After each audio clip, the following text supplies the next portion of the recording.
For this episode of Scholar Talks, the guiding question is, why is John Calhoun an important figure in U.S. history? Our guest today is Dr. Robert Elder, who is a professor of history at Baylor University. He focuses on the cultural, intellectual, and religious history of the American South during the 19th century. His prize-winning biography, John Calhoun, An American Heretic, is his second book. I am Tony Williams, Senior Fellow at BRI, and I am pleased to bring you another episode of Scholar Talks in our series Topics in American History. Bob, I want to thank you very much for joining us. Thanks for having me, Tony. Love the book. I found it highly readable. It's extremely informative about a wide range of really important events. And I'm going to probably embarrass you a little bit here by saying I'm going to dare to call it magisterial. I think it's just one of those biographies that you're just swept in, and it's pushing a little over 500 pages, but it's just so readable and really draws you in. I will take that compliment, Tony. One of the challenges of the book, obviously, is it is a long book, and how to maintain a sort of narrative over that length and to keep people interested was really something that we had to work on really hard, my editor and I. And I'm glad that people have found it readable. It took a lot of work. Well, you succeeded with a home run. I'm going to go ahead and call it the definitive biography for many years to come. So, but I know I'm embarrassing you. So the first question. So whatever the controversies surrounding him, and we'll get to those, what made John Calhoun such a towering statesman in the mid-19th century? Yeah, one way that I usually talk about this is to say that if you had asked people in the first, let's say the middle 3 decades of the 19th century, the 1820s, 1830s, 1840s, for their list of sort of the top 5 American political figures who had not yet been president, but would be, Calhoun would have been on most of those lists. He was somebody that everybody would have put at the very pinnacle of American politics. He was right in the rank with people like Andrew Jackson, Henry Clay, Daniel Webster, those sorts of figures. And part of that was just his incredible influence at the very top levels of American politics for all of those 3 decades. He's elected to Congress right before the War of 1812. He is then the Secretary of War under James Monroe from 1817 to 1824. He's a key figure in kind of forging the modern War Department. He's vice president under 2 different presidents, John Quincy Adams and Andrew Jackson. And then, of course, he's most famous for his role as a senator from South Carolina for most of the rest of his career. Although there's a brief 1-year period near the end of his life when he's actually back in the executive branch as Secretary of State under John Tyler for a year. So he was just omnipresent and took part in most of the major political battles in the first half of the 19th century. Right, and so let's talk about some of those. Calhoun's views, I think, changed quite a bit over the course of his political career. Can you explain some of those views and some of those events that you were just mentioning, and maybe why his views might have changed? Yeah, so I think the typical view of Calhoun, and this is somewhat the view of his critics, both at the time and now, I think, is that there's this dramatic shift in Calhoun's approach to politics, that he starts out as a strong nationalist during the War of 1812, and really all the way up until he resigns as Andrew Jackson's vice president in 1832 during the Nullification crisis, which is sort of this hinge point where he becomes a more sectional figure associated with South Carolina and states' rights and those sorts of things. And one way of narrating that is simply that he has this shift in his interests, right? That he becomes more cynical about the American project, more interested in defending slavery as he sees looming threats to that. And I think part of that is just accurate. Calhoun never really faced up to to just how nationalist he was in his early career. But Calhoun would have narrated it differently. The way he did that in an 1843 campaign biography was he said, "Look, at the beginning of my career in the War of 1812 and all the way into the 1820s, the main threat was foreign. It was an invasion of Britain. Like we had to guard against that, and so centralized power and authority was actually really important. And the main threats were external. After 1828, let's say, when the tariff is passed, and Andrew Jackson comes to power, he said the main threats to to the American experiment are internal. Right? They're the threat of tyranny in the executive branch in the form of Andrew Jackson, of the overreach of congressional powers, and from Calhoun's perspective, uh, the threat of an anti-slavery movement that he viewed as unconstitutional and dangerous to the fabric of the Union. And so his shift, he would have narrated it differently, but there is a shift. And as for those more controversial views we mentioned, what role did he play in the nullification crisis of the 1830s? Yeah, so as I mentioned, Calhoun, the nullification crisis at the heart of it, right, is the Tariff of 1828, the so-called Tariff of Abominations, which Calhoun and South Carolina oppose. Um, Calhoun's role in the nullification crisis is really, that's the key shift in his career. He still wants to be president in the 1820s, but South Carolina is slowly becoming, because of the tariff, much more radical in its opposition to the federal government, including many people in South Carolina. There were actual secessionists in South Carolina. And Calhoun's role was to sort of thread the needle between actual secession and somehow finding a way to oppose the tariff within the constitutional system that he still believed in. And nullification was his way of doing that. And of course, nullification, it's not a new idea. Thomas Jefferson and James Madison in different ways had raised the idea that a state could interpose its authority between its citizens and the federal government. But Calhoun is the one who really puts theoretical bones or meat on those bones.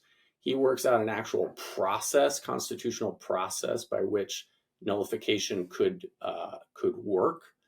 And South Carolina puts it into practice in 1832, nullifies, they hold a constitutional convention, which Calhoun says is the only way you can do this because that's the original creating power of the Constitution. So it has to be, that's what ratified the Constitution. So you have to go back to that to nullify a law. And almost provokes a war between South Carolina and Andrew Jackson. But his ideas about nullification are not widely accepted at the time. I mean, that's what's so controversial about it, right? Some people, even people who believed in secession, thought that nullification was kind of a crazy idea, trying to have it both ways. And true nationalists like Andrew Jackson also thought this was a crazy idea because it would allow one state to kind of interpret the Constitution for itself. So even more controversial, perhaps, were Calhoun's embrace of the quote unquote positive good of slavery, and also his ideas about what was called the concurrent majority. Can you explain some of these hardening views towards the end of his life and maybe what impact they had?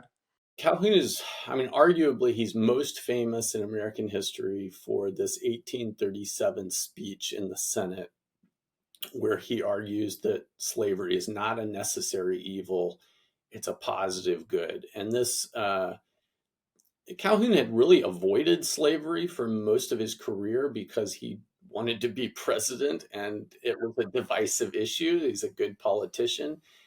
But in the 1830s, as the abolitionist movement is growing in strength, and there's a discernible sort of anti-slavery movement developing alongside it, Calhoun comes to the belief that the old defense of slavery, the traditional defense, which was the necessary evil defense, this is what Thomas Jefferson would have argued. Jefferson would have said this is a contradiction of the American idea, but we can't get rid of it. And Calhoun realized that that argument was too susceptible to attack and compromise, that it admitted too much, in his view, to be a useful tool against this new anti-slavery.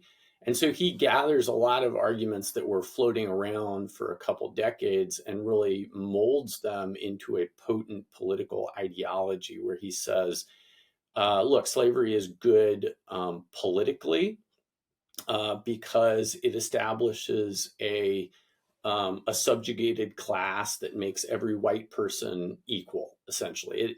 His argument is essentially that slavery allows white democracy. It allows white equality, that there's always going to be a subjugated class in any society. And that if we just admit that that's the case, then slaves can be that in American society. And this will allow a sort of equality among white people. So politically, it's good. He says economically, it's good. He says that there's this conflict between labor and capital that's developing in the industrialized world. We're already seeing it in places like Manchester, England, and in the New England industrial societies.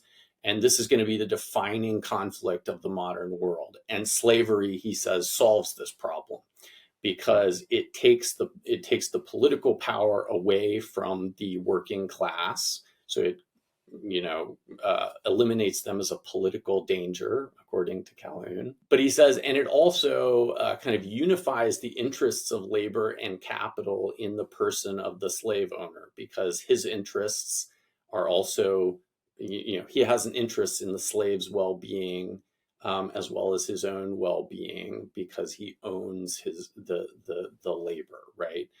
And this is why Calhoun has been fascinating to generations of Marxist scholars, beginning with people like Eugene Genovese, because Calhoun basically says, look, capitalism as it is emerging in these industrial societies is exploiting a working class. They are exploiting a working class, and we're just being more honest about it.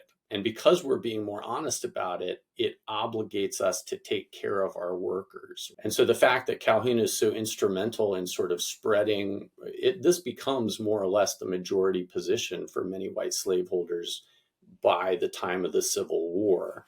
And that makes it much harder, I think, to compromise on slavery than it would have been if they were still operating on the old necessary evil argument. Right. And he makes arguments about concurrent majority. I know that can get a little complicated as a political philosophy, but can you tell us a little bit about that? Yeah, I mean, this really, the concurrent majority shows up most strongly in Calhoun's posthumous essays on government. He writes 2 essays on government that are published the year after his death. He dies in 1850. And these are really the sort of summation of ideas that run all the way back to the Nullification crisis, because at the heart of the Nullification crisis for Calhoun, was the issue of how do you protect minority rights in a majoritarian democracy, right? At the time, it was how do you protect South Carolina within the larger constitutional framework of federalism. But he elaborates that further by the end of his life. It's really spurred by by the position of slaveholders within American democracy by 1850, where he saw them as a sort of minority interest that eventually would be outweighed by the majority. But Calhoun is also just he's interested in the constitutional thought of that, or the problem that represents as well. He's not only interested, he is interested in protecting slaveholders' interests within the Union, but no other major politician of his generation wrote anything like these essays. They are still studied today by political scientists. John Stuart Mill called Calhoun the greatest American political thinker since the founding generation, and that was mainly because of these essays. And Calhoun's idea of the concurrent majority is, he says that it's a mistake to found governments on the idea of a pure majority, that instead what the Constitution actually, and this is controversial, this is his interpretation of the Constitution, the American Constitution, that what the Constitution actually is working towards is consensus, that what it wants to put the power of the federal government into action, the founders wanted as much consensus as possible. And so they established all these different checks and balances so that you actually have to get to between Congress and the president and the way that we do elections and the way that laws are passed, it actually requires a fairly high consensus, a degree of consensus to make a decision. And Calhoun's argument essentially was that they hadn't gone far enough, that there needed to be even more consensus in order for government to operate. And so the concurrent majority is really the consensus majority. And his idea was that every major part of American society should have veto power over any major legislation. And he never defines exactly what he means by every major group or interest, but you could imagine this being states. You could imagine it being slaveholders, merchants, workers. You could imagine the groups in a lot of different ways, but he believed that somehow each of these groups should have a veto power over major legislation, so that essentially you would need consensus for any major piece of legislation. I was just thinking, as you're talking about nullification and criticisms of capitalism, that boy, some of these debates are maybe still with us. So it goes to the enduring relevance of the topic of your book, for sure. But my last question is, comes back to our original question: why is John Calhoun such an important figure in American history? Yeah, I think that Calhoun, the way that I expressed it at the end of the book, I mean, I called the book American Heretic, which kind of captures, I think, how he operates in our national imagination today. And I actually drew on an argument that John Stuart Mill made in his famous essay on liberty, where he made the case for why we should allow heretics, ideological, religious, political heretics in our societies. And Mill said, these people are important because they make us confront any weaknesses in our own beliefs. They make us actually think through what we believe, right? And the stronger their arguments are, the stronger our arguments have to be, and the more sure we can be that what we believe is actually true. But without that testing, without those people pushing us, we can't be sure all the time that what we believe is true. And so for me, Calhoun is a really important figure because he's probably one of the best and smartest, most insightful critics. And Calhoun serves a vital role because he can still make us think through some of those beliefs and make sure that what we believe will stand up to scrutiny and criticism. Bob Elder, author of John Calhoun, American Heretic. I want to thank you very much for joining us. Thanks so much, Tony. It's been great. And thank you all for joining us on this episode of Scholar Talks. Please check out our other interviews in the Topics in American History series on our channel.